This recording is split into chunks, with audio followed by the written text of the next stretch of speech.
સ્વામિનારાયણ સાક્ષાદ અક્ષર પુરુષોત્તમ સર્વેભ્યઃ પરમં શાંતિમ આનંદમ સુખમર્પયેત.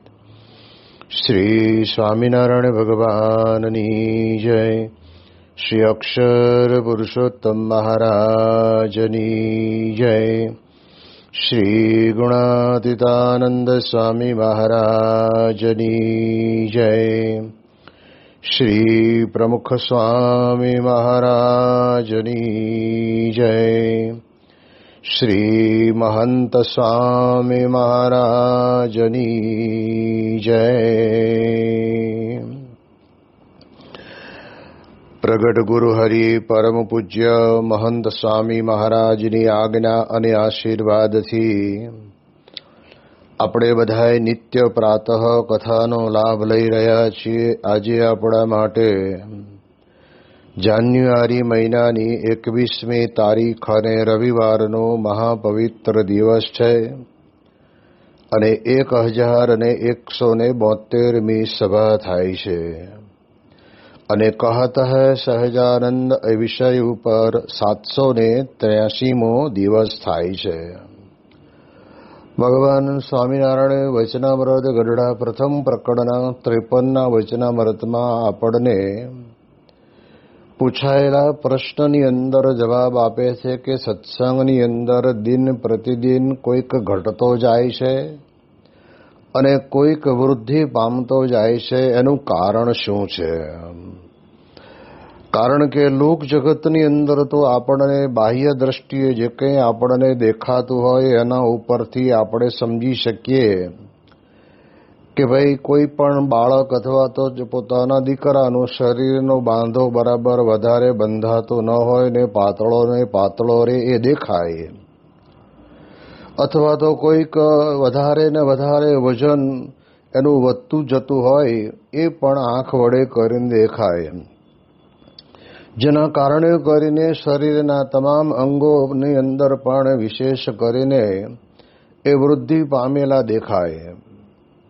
જ્યારે આધ્યાત્મિક માર્ગની અંદર જ્યારે આપણે બધાએ પ્રવેશ કરી ચૂક્યા છીએ ત્યારે મુક્તાનંદ સ્વામી જેવા મહાન સદગુરુ સંતના પ્રશ્નના જવાબની અંદર મહારાજ પોતે વાત કરીને કહે છે કે જે મોટા સાધુ તેનો જે અવગુણ લે છે તે ઘટતો જાય છે. આપણે ગઈકાલે પણ આ વિષય ઉપર થોડી ઘણી વાતો કરેલી હતી કે માણસ માત્રની પ્રકૃતિ કેવી છે? અવગુણ લેવાની પ્રકૃતિ છે. એટલે કહેવાનો અર્થ એમ થાય કે બીજાનું જોવાનું જ એને મનની અંદર રહ્યા કરે. જ્યારે એમ અવગુણ લે છે ત્યારે પોતાના જીવનની અંદર એ વૃદ્ધિ પામતો નથી. જેમ ઘણી વખત સંતો વાત કરે છે કે આપણે એક આંગળી સામી વ્યક્તિ સામે આમ આપણે ધરી અને એનો અવગુણ આપણે બોલીએ તો આ બાજુની 3 આંગળી આપણા ઉપર બતાવે છે અને આપણામાં કેટલા બધા અવગુણ રહ્યા છે એના સામે આપણને દ્રષ્ટિ રહેતી નથી. એટલે સત્સંગની અંદર જો વૃદ્ધિ પામવું હોય અથવા તો વિશેષ અંગ વૃદ્ધિ પમાડવું હોય તો ભગવાનના મોટા એકાંતિક સંત છે એનો ગુણ જ લેવો. અને મહારાજે પણ કહ્યું છે કે એમના મળેલા જે એમના સંબંધવાળા જે સંતો હરિભક્તો એ બધાની અંદર એકાદો ગુણ તો પડેલો જ હોય. જ્યારે એ ગુણને ગ્રહણ કરીએ ને ત્યારે આપણા જીવનની અંદર આપણું અંગ વૃદ્ધિ પામે. એના વગર તો સ્વામી કહે છે કે ક્યારેય આપણું અંગ વૃદ્ધિ પામતું નથી. અને આપણે જાણીએ છીએ કે જેમ કોઈ નોકરી કરવા માટે કોઈ કંપનીની અંદર 10,000ના પગારથી જોડાયો અને એને 1 વર્ષ થાય ને એટલે પછી મનમાં એમ રહે કે મારો પગાર વધે તો સારું. જેમ કોઈ ખેતી કરતો હોય એ ખેડૂતને દર વર્ષે પોતાના ખેતરની અંદર જે ફસલ પાકતી હોય જેટલી પાકતી હોય એના કરતાં વધારે પાકે ને વધારે સારા ભાવ આવે તો સારું.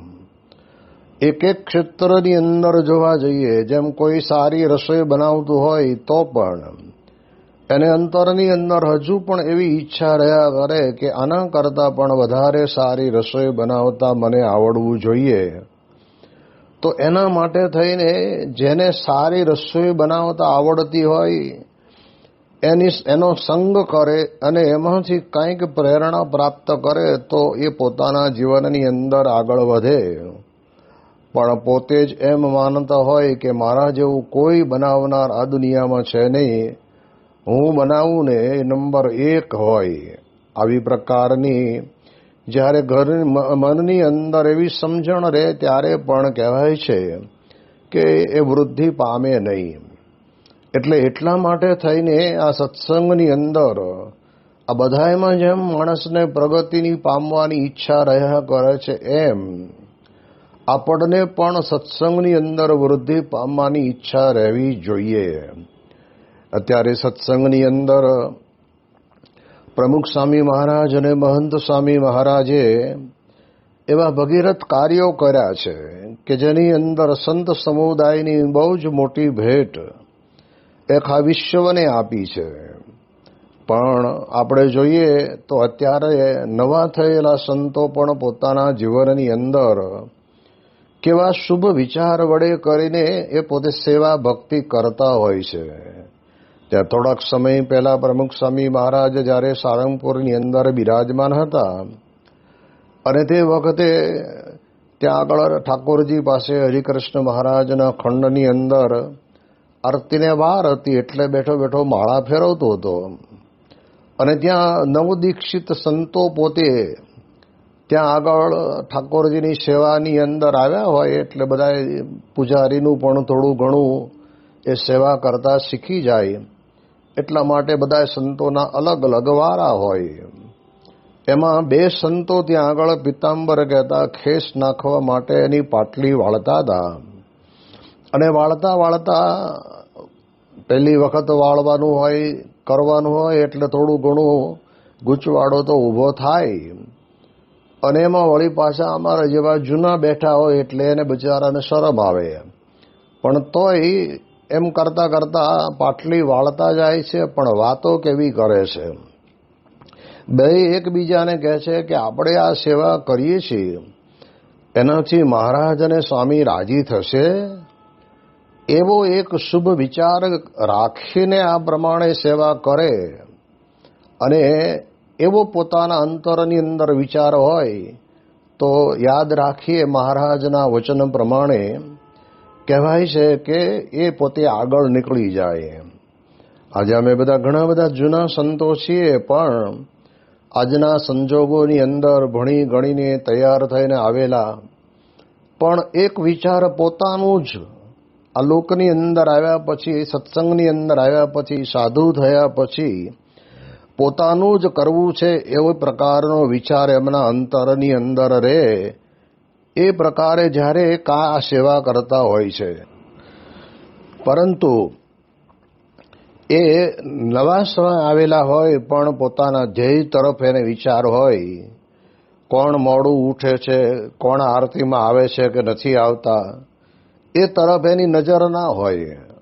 હા, કદાચ સાથે રહેતા હોય ને મિત્રના નાતે એકાદ વખત કહેવું પડતું હોય તો કે, બાકી પોતે જાય છે અને પોતાના માટે જાય છે એવો જ્યારે એના અંતરની અંદર વિચાર હોય છે ત્યારે એને પછી ભગવાનના સંબંધવાળા સંતોનો કોઈનો પણ અંતરની અંદર અવગુણ દેખાય નહીં. એને યોગીજી મહારાજ ઘણી વખત વાત કરતા ને કે બાપાને કહે કે બાપા ફલાણા હરિભગત તો આ પ્રમાણે કહેવાય છે કે મોડા આવે છે, અને ત્યારે તે વખતે યોગીજી મહારાજ પોતે એમની હૃદયની ઉર્મિની વાત કરતા કહેતા કે ગુરુ એ કરીને આવ્યા છે, આપણે કરવાનું બાકી છે, એટલે આપણે વહેલીસર આપણે આવી જવું. એ મોડા આવે છે એના સામે આપણે નજર ન કરવી. ત્યારે આપણને ખ્યાલ આવે કે મોટા પુરુષ આપણને આગળ લઈ જવા માટે આ એક પ્રકારનો સરળ માર્ગ આપણને આપે છે. આમ જોવા જઈએ તો હકીકતની અંદર આમાં કોઈ કઠણ સાધન નથી. પરંતુ અનાદિકાળથી આપણને આપણા જીવનની અંદર જે ટેવ પડી ગઈ હોય છે ને એને અવગુણ જોવાની, તો એના કારણે કરીને આપણે એ જ જોયા કરીએ. અને એ ઘણાને તો કેવું હોય કે અવગુણ જ જોયા કરતો હોય ને, અને ન જોવે ત્યાં સુધી એમને સંતો વાત કરે ને કે એને ખીચડી પચે નહીં. એટલે એટલા માટે થઈને સ્વામી કહે છે કે આપણે સત્સંગની અંદર જ્યારે આગળ વૃદ્ધિ પામવું હોય ત્યારે ભગવાનના સંતનો અવગુણ લેવો જ નહીં, એનો ગુણ જ લેવો. એટલે ભગવાનના સંબંધને પામેલા સત્પુરુષના સંબંધને પામેલો સત્સંગની અંદર સમુદાય, એ બધાની અંદર એકાદ ગુણ તો હોય જ. જેમ મહંત સ્વામી મહારાજે પોતે હાકલ કરી અને અમેરિકાની અંદર રોબિન્સવિલના અક્ષરધામ વખતે સ્વામીએ કહ્યું કે બધાએ સેવાની અંદર જોડાઈ જવાનું છે. અને ત્યારે તે વખતના સમયની અંદર 12,500 જેટલા સ્વયંસેવકો, આ પ્રમાણે હરિભક્તો બધા જ પોતે ત્યાં આગળ અક્ષરધામના નિર્માણની અંદર જોડાયા. બહુ ભગીરથ કામ હતું, જેણે જિંદગીની અંદર ક્યારે પણ ન કર્યું હોય એવા કામ ત્યાં આવીને એ પ્રકારની જે એને સેવા સોંપવામાં આવે એવી સેવા કરતા હતા. આપણને આશ્ચર્ય થાય. પૂજ્ય ઈશ્વરચરણ સ્વામી કહે કેટલીક મહિલા હરિભક્તો કે જે મૂર્તિઓની અંદર આ મૂર્તિને સરસ મજાનો પથ્થરની અંદર કોતરણી કરેલો હાર પહેરાવેલો હોય, પરંતુ જ્યાં આગળ જેના પગની આંટી આવતી હોય, અથવા તો એવું કોઈક જગ્યા હોય કે જ્યારે એને મૂર્તિ ફિટ કર્યા પછી એ હાર માટેની એ વચમાં જેટલી ખાલી જગ્યા કોતરા વિનાની હોય, કોતરણી કર્યા વિનાની, એવી જ કોતરણી એ મહિલા હરિભક્તો પોતે કરી નાખતા. ત્યારે આપણને આશ્ચર્ય થાય કે મોટા પુરુષને રાજી કરવા માટે થઈને, જેને પોતાના ઘરના કામ પણ પોતે ન કરતા હોય અને અહીંયા આગળ આવીને જે પ્રકારે સેવા સોંપે એ પ્રકારની સેવાની અંદર જોડાઈ જાય. જો આમાંથી આપણે સમજીએ તો આપણને ભગવાન અને સંતના સંબંધવાળા ભક્તો એ જે આટલી મોટી સંખ્યાની અંદર સેવામાં આવ્યા અને સેવા કરી, એમાંથી આપણને ગુણ લેવાનું મન થાય. પણ અવગુણ લેવાનું મન થતું હોય ને, એને મનમાં વિચાર આવે કે તો હવે ઘેરે નવરા બેઠા હતા એટલે શું કરે, બધાએ જતા હતા, એની ભેગા હિસ્સો આવી ગયા છે, અને આવે પછી તે કંઈ એટલું બધું તો કામ કરતા થોડા હોય કે આવી પ્રકારનો કાંઈ પણ ન જોવા લાયક એવો પણ અવગુણ દેખાતો ન હોય ને તોય અવગુણો ગોતી કાઢે. આ એક બહુ જ મોટામાં મોટી આપણી જીવનની અંદર એક ખોટ કહેવાય. એટલે એ દ્રષ્ટિએથી આપણે આપણા જીવનમાં બહુ જ મનથી વિચાર કરવાનો કે આપણે સત્સંગમાં આવ્યા છીએ ત્યારે આપણે સત્સંગમાં વૃદ્ધિ પામવું છે. અને આપણે ક્યારેય કોઈનો પણ ભગવાન અને સંતના સંબંધવાળાનો કોઈનો પણ અવગુણ આપણે જોવો જ નથી. અરે આપણે એમ જો જીવનની અંદર રહીએ તો વાંધો ન આવે. એટલે મહારાજ અહીંયા આગળ આપણને વાત કરતા કહે છે, અને તે સાધુનો જે ગુણ લે છે તેનું અંગ વૃદ્ધિ પામતું જાય છે ને તેને ભગવાનને વિશે ભક્તિ પણ વૃદ્ધિ પામે છે. મહારાજ પોતે કહે છે કે દરેક સંપ્રદાયની અંદર દરેક વ્યક્તિ પોતાના જીવનમાં ભક્તિ તો કરતા જ હોય, પરંતુ એ ભક્તિની વૃદ્ધિ ક્યારે થાય? તો અહીંયા આગળ મહારાજ આપણને બહુ સરળ રસ્તો બતાવે છે કે એવા જે સંત છે એને એનો ગુણ લેવાનો. ગુણ એટલે એમાં અવગુણ દેખાતો હોય ને તો પણ યોગી બાપા કે મને અવગુણ આવે જ નહીં, આવવા જ દઉં નહીં. આવી આમની ગુણાતીત સ્થિતિ, અને એ ગુણાતીત સ્થિતિવાળા ગુણાતીત ગુરુવર્યોના પરંપરાની અંદર આપણે બધાએ જોડાયેલા છીએ. એટલે આપણે પણ એકાંતની અંદર બેસીને વિચાર પણ આપણે એ કરવાનો કે મને કોઈ નાના મોટા સંત પાર્ષદ હરિભક્તનો ક્યારેય પણ અંતરની અંદર અવગુણ તો આવ્યો નથી ને. અને એમાં રહેલા ગુણને જો એ વ્યક્તિ આગળ કરે તો જરૂર એના જીવનની અંદર એની ભક્તિ વૃદ્ધિ પામે. એટલે ભક્તિનું એક સ્વરૂપ ભગવાન સ્વામિનારાયણ આપણને કહે છે કે દરેક વ્યક્તિ માળા, પૂજા, અર્ચન, વંદન બધું જ કરતા હોય છે, પણ એની અંદર આવા સંતનો ગુણ લેવો ને એક બહુ જ મોટામાં મોટું આપણા માટે ભક્તિ વૃદ્ધિ પામવા માટેનું સાધન છે. એટલે મહારાજ પોતે કહે છે કે માટે સાધુનો અવગુણ ન લેવો અને ગુણ જ લેવો. આ ચોખ્ખું ગણિત જ છે કે આટલું કરવું ને આટલું ન કરવું. એની અંદર એક જ વાત છે કે ગુણ લેવો ને અવગુણ ન લેવો. ગુણની આગળ અ લાગે છે ને એ સત્સંગની અંદર આપણને ક્યારે પાછા પાડી દે એ ખબર ના પડે. જેમ સત્સંગની અંદર તો બે પ્રકારના વ્યક્તિઓ આ લોકની અંદર હોય જ છે. મહારાજના વખતથી ઘણા બધાને અવગુણ આવતો હોય, મહારાજની ક્રિયાથી કોઈને આવતો હોય, મહારાજના ભક્તોની અંદર ભક્તોને લીધે ક્યારેક કોઈને આવતો હોય. આવી પ્રકારે આવતું હોય તો એ અવગુણ લેવાની ટેવ પડી ગયેલી હોય છે. એટલે અને પછી સ્વામી કે સત્સંગની અંદર એનું અંગ વૃદ્ધિ પામે નહીં.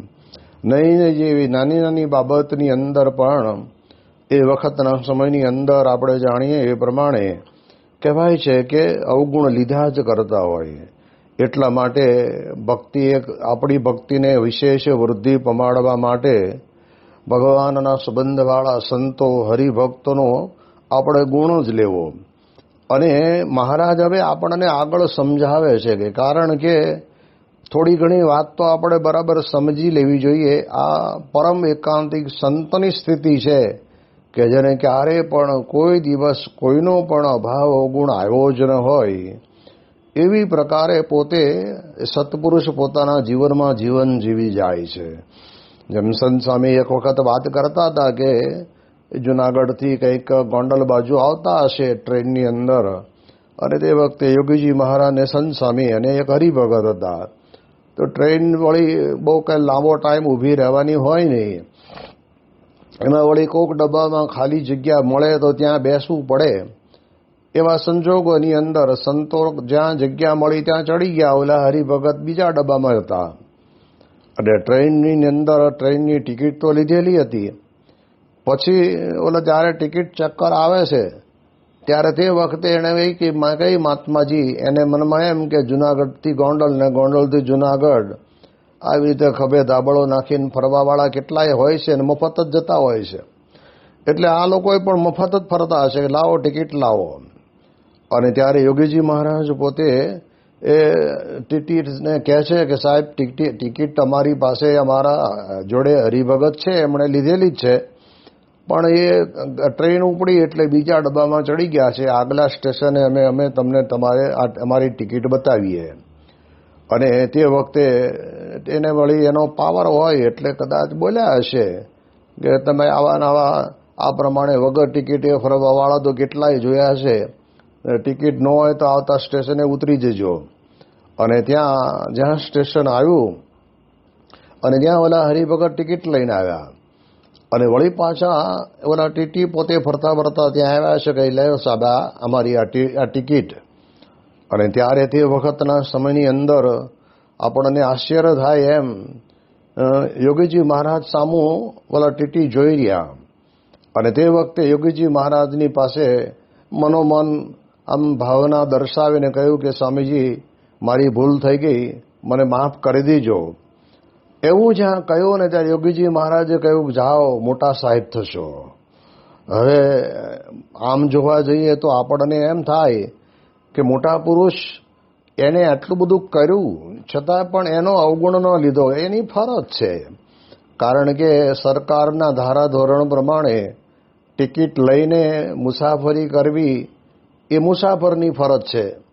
અને ટિકિટ ચેકર હોય એને ચેક કરવી એ એની ફરજ છે. પણ આપણે સાચા હતા એટલે આપણે એમને જે વાત સત્ય હતી એ કહી. એના કારણે કરીને એને પોતાને મનની અંદર પસ્તાવો થયો. પણ યોગી બાપા કહેવા નહીંતર આપણે શું થાય કે આ અમને ન કહેવાના શબ્દો કહી દીધા છે અને આણે અમારો અભાવ અવગુણ લીધો છે, એટલે હવે જરૂર એનું ધનોત્પનોત નીકળી જાય. આવું લોકો દુનિયાની અંદર બોલવાવાળા કંઈક લોકો બોલતા હોય છે. પરંતુ યોગીજી મહારાજે એને આશીર્વાદ આપ્યા અને ભવિષ્યની અંદર એમને સત્સંગ પણ થયો હશે અને મોટા સાહેબની પદવી પણ પ્રાપ્ત થઈ.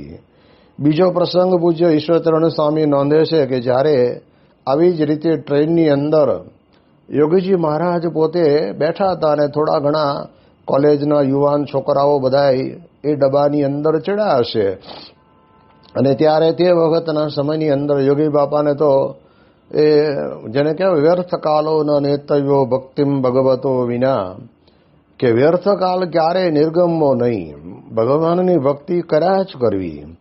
હવે આપણે જાણીએ છીએ કે યોગીજી મહારાજ જેવા પુરુષ, અખંડ ભગવાનના ધારક, તેમ છતાં પણ ટ્રેનની અંદર એમણે પોતે ત્યાં આગળ કીર્તનો ગાવાની શરૂઆત કરી. કારણ કે જૂનાગઢની અંદર હતા ત્યારથી જ એમણે બહુ મોટી સંખ્યાની અંદર કીર્તનો કંઠસ્થ કરેલા. તદુપરાંત વચનામૃત સ્વામીની વાતો, નિષ્કુળાનંદ સ્વામીના આ બધા પદોની અંદરથી સારી સારી આપણને ઉપયોગમાં આવે એવી કડીઓ બધું કંઠસ્થ કરેલું. એટલે યોગી બાપા તો વગર કીર્તનાવલીએ પોતે ગાતા. હવે ઓલા છોકરાઓ બધા ત્યાં આગળ ભેગા થયેલા અને હા હા ને હિચકારી મારતા હશે. એમાં વળી પાછા જુગાર રમતા, એટલે કે પત્તે રમવાનું ચાલુ કર્યું હશે. એટલે આમાં તો ધ્યાન બેધાન થાય એવું સમજીને એ વખતનું યુવા વર્ગમાંથી 2-3 જણાએ ત્યાં આગળ બહુ કડક શબ્દોની અંદર કહી દીધું કે તમારું બોલવાનું ને ગાવાનું બંધ કરો. અમને અમારી રમત કરવાની અંદર અમને બહુ જ વિઘ્ન થાય છે. અને ત્યારે તે વખતના સમયની અંદર હકા બાપુ પોતે ત્યાં યોગીજી મહારાજ જોડે બિરાજતા હતા અને હકા બાપુને મનમાં એમ થયું કે લાવો આપણે આને કહી દઈએ. અને ત્યારે યોગીજી મહારાજ પોતે હકા બાપુને સહેજ આમ ઇશારો કર્યો અને બોલવાની ના પાડી. હવે આમાં તો આમ કરતાં કરતાં એ લોકોને જે સ્ટેશને ઉતરવાનું હતું એ સ્ટેશને તો ગાડીને આવીને ઊભી રહી, ગાડી ત્યાંથી ઉપડી ગઈ અને આગલા સ્ટેશને ગઈ. અને ત્યારે એ લોકોને બધાને યાદ આવ્યું કે આપણે તો આ ગયા પાછળ ગયું એ સ્ટેશને ઉતરવાનું હતું અને હવે આપણે આગળ આવી ગયા એટલે આપણે દંડ ભરવો પડશે.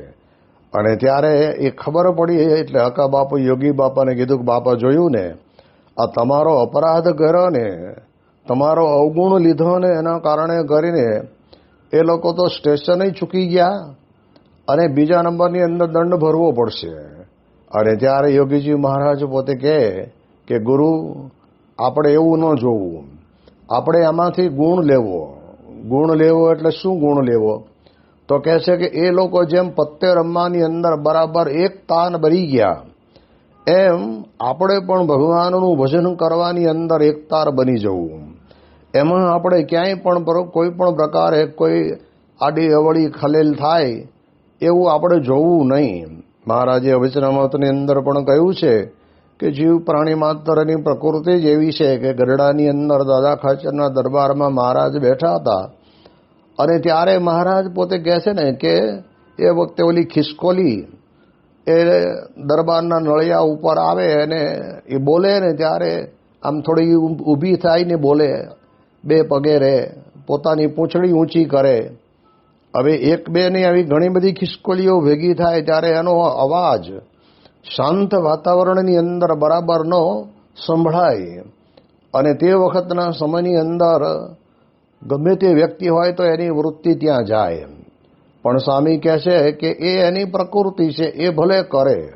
મહારાજ કે આપણને આ કથા સાંભળવાની અંદર ખિસકોલી આપણને વિઘ્નરૂપ ને બાધારૂપ બને છે, એ આપણને દેખાય છે.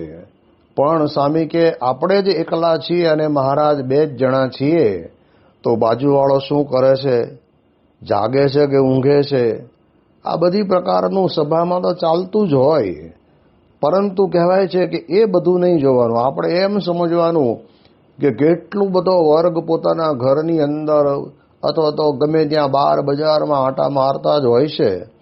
એના કરતાં ઘરેથી આ પ્રમાણે અહીંયા મંદિરે આવી અને બેસીએ છે અને એને વળી કદાચ થોડો ઘણો થાક લાગેલો હોય, એ આરામ કરવાની ઈચ્છા થાય એને ઊંઘ આવી જાય, તો આપણે એની સામું ન જોવું, આપણે એટલો ગુણ લેવો કે બીજા કોઈ આવ્યા નથી એના કરતાં આ આવીને અહીંયા આવીને પણ આ પ્રમાણે કહેવાય છે કે ભલે ને ઊંઘતા. તો સ્વામી કહે છે કે એ પ્રમાણે આપણા અંતરની અંદર આપણને આ ગુણ આવવો જોઈએ. ગુણ આવે ને તો જ વ્યક્તિ પોતાના જીવનની અંદર એ વિશેષ પ્રગતિ કરતો રહે. નહીતર પ્રકૃતિ તો આપણે જાણીએ છીએ અવગુણ જોવાની દરેક વ્યક્તિની, જેમ સંત સ્વામી કહેતા ને કે આપણે આપણી આગળ બેઠેલી વ્યક્તિના બરડાની અંદર બધાના અવગુણ લખેલા હોય અને આપણે જોઈએ એટલે આપણને એના દેખાય, પણ આપણી પાછળ બેઠો હોય એને આપણા દેખાય, આપણને આપણા દેખાતા નથી. પણ મહારાજ આ લોકની અંદર પ્રગટ થયા અને એમણે આધ્યાત્મિક માર્ગની અંદર આપણને આ એક વાત તો એવી અદ્ભુત સમજાવી કે જ્યારે પણ આપણા જીવનની અંદર આપણને અવગુણ લેવાનું મન થાય ત્યારે આપણે આપણો અવગુણ જોવાનો કે હું મારા જીવનની અંદર સત્સંગમાં આટલા વર્ષથી આવ્યો અને હજુ સુધી પણ કહે છે કે સત્સંગની અંદર હું કેમ આટલો પાછો ને પાછો રહું છું. તો એની એક વિચારધારા પોતાના જીવનની અંદર એને હોવી જોઈએ. એમ એવો વિચાર આવે તો વાંધો ન આવે અને એને ટાળવાનો પ્રયત્ન કરો. ઘણી વખત શું થાય કે આપણે જોઈએ ખરા કે આપણને અંતરદ્રષ્ટિ કરીએ કે મારે આ પ્રમાણે કહેવાય છે કે ભગવાનની આરતીમાં ટાઈમે પહોંચાતું નથી, તો એનું કારણ શું છે? તો કે મારી દૈહિક પ્રક્રિયા કરવાની અંદર મારો સમય ઘણો બધો જાય છે અને જેના કારણે કરીને આરતીમાં જવામાં હું કાયમ માટે મોડો જ પહોંચું છું. જ્યારે પ્રમુખ સ્વામી મહારાજ ઘણી વખત વાત કરતા બાપા કે આપણને આરતી થવાની હોય ને એના પહેલાં 5 મિનિટ પહેલાં તો વોર્નિંગ બેલ વાગે છે અને પછી 5 મિનિટ પછી આરતી થાય છે. પરંતુ આ પ્રમાણે જો આપણે આપણું ન જોયું હોય તો આપણને ટાઈમસર જવાની ઈચ્છા ન થાય. એટલે બાપા પોતે કહેતા કે એ વોર્નિંગ બેલ વાગ્યો એટલે સમજી લેવાનું કે આપણી આરતી થાય જ છે, એટલે ચાલો આપણે દોડીને વહેલા જઈને ઠાકોરજીની સમક્ષ બેસી જઈએ. જેમ ભગવાનની આરતી થવાનો ટાઈમ થાય એટલે દરવાજા ખુલે અને પ્રથમ દ્રષ્ટિ આપણા ઉપર પડે. આ પ્રમાણે કહેવાય છે કે એમ જીવનની અંદર આપણને આ પોતાનામાં નાની મોટી ખોટ હોય ને એને તપાસ કરવી અને મોટા પુરુષોના જીવનની અંદર આપણે જોયું છે એ પ્રમાણે કે એ ગુણને આપણે જોઈએ તો આપણા જીવનની અંદર આપણને પણ ગુણ વૃદ્ધિ પામે.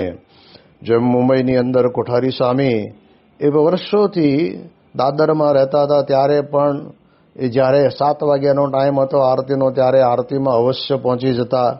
તદુપરાંત જ્યારે શિખરબદ્ધ મંદિર થયું ત્યારે એ મંગળા હોય, શણગાર હોય, રાજભોગ હોય, સાંજે 4 વાગ્યાની માનસી હોય કે પછી સાંજની સંધ્યા હોય ને રાત્રે શયન, આ બધી જ આરતીઓની અંદર હવે આપણે જાણીએ કે મુંબઈ જેવા શહેરની અંદર એમને શિરે ઘણી બધી સત્સંગની જવાબદારી, સદગુરુ સંત, અને છતાં પણ એ પોતે આ બધા સમયની અંદર પહોંચી જતા. જ્યારે એવી પ્રકારના ગુણનું આપણે મનન શ્રવણ નિધિધ્યાસ કરીએ ત્યારે જ આપણે જીવનની અંદર આપણને આપણામાં કંઈક સારા અને રૂડા ગુણ આવે.